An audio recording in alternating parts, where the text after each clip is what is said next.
The Mexican government confiscates approximately 30,000 illegal firearms per year. When the guns are taken, they get dismantled and the metal is used to make other types of weapons that will later be utilized by their military. In 2012, Pedro Reyes, an artist from Mexico City, convinced his government to donate the guns to him, and he turned them into musical instruments.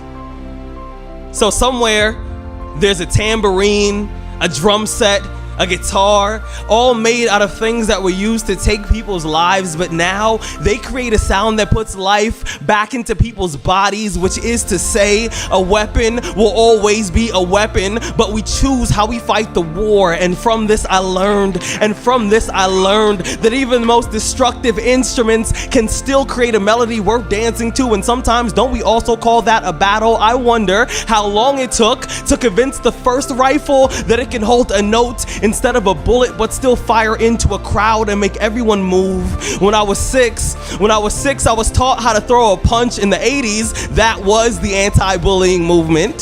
The first time one of my classmates took a yo mama joke a little too far, I remembered my training, so I turned his nose into a fountain, my fist 5 pennies, I closed my eyes, made a wish, I came home with bloody knuckles, and it was the first piece of artwork my family hung on the fridge. I remember staring at my hands the same way you stare at a midterm when all your answers are correct. I didn't know what class this was, but I did know I was passing, and isn't that what masculinity has become? A bunch of dudes afraid of their own feelings, terrified of any emotion other than anger, constantly yelling at the shadows on the wall, but still haven't realized that we're the ones standing in front of the light. We learn how to dodge a jab. We learn how to step in before we swing. We learn the heart is the same size as the fist, but we keep forgetting they don't have the same functions. We keep telling each other to man the fuck up when we don't know what the fuck that even means. We turn our boys into bayonets. We point them in the wrong direction. We pull their triggers, and then we just ignore all the damage they're doing in the distance. The word repurpose, it means to take an object and give it amnesia. It means to make something forget what it's been trained to do so you can use it for a better reason. I am learning that this body is not a shotgun. I am learning that this body is not a pistol. I am learning that a man is not defined by what he can destroy. I am learning that a person who only knows how to fight can only communicate in violence, and that shouldn't be anyone's first language. I'm learning the difference between a garden and a graveyard is only what you choose to put in the ground. You see, once I came across a picture of a strange looking violin. The caption said that it was made out of a rifle. I thought to myself, that someday that could be me. A few things I strongly believe. I believe sour apple flavored anything is delicious. I believe orange juice tastes better with pulp. I believe Cinnabon is made by angels. I like Arizona iced tea. But 24 ounces of anything for $1 is probably poison. For real. I believe masculinity is a wet fish that most men are just trying to hold on to. And smiling before a fight is the quickest way to make your opponent nervous. I believe music is easier to digest than medicine. I believe a good song can turn any room into a church.